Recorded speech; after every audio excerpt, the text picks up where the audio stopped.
যে নাম নিলে আসমানের কোনো কিছু এবং জমিনের কোনো কিছু কোনো ক্ষতি করতে পারে না, আমি সেই আল্লাহর নাম নিচ্ছি। আপনারা সকাল সন্ধ্যায় করবেন 3 বার করে। দৃশ্য এবং অদৃশ্যের যাবতীয় ক্ষতি থেকে ইনশাল্লাহ নিরাপদ থাকতে পারবো ইনশাল্লাহ, এবং হঠাৎ করে সে কোনো বিপদ আপদে পড়বে না ইনশাআল্লাহ তাআলা। সেটা হলো বিসমিল্লাহিল্লাযী লা ইয়াদুররু মা ইসমিহি শাইউন ফিল আরদি ওয়ালা ফিস সামাই ওয়া হুয়াস সামিউল আলিম।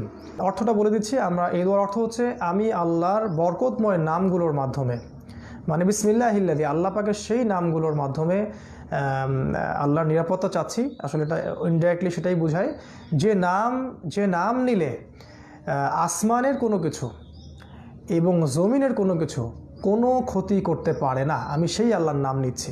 তো ফজরের পরে 3 বার ইনশাআল্লাহ, মাগরিবের পর 3 বার পড়বো।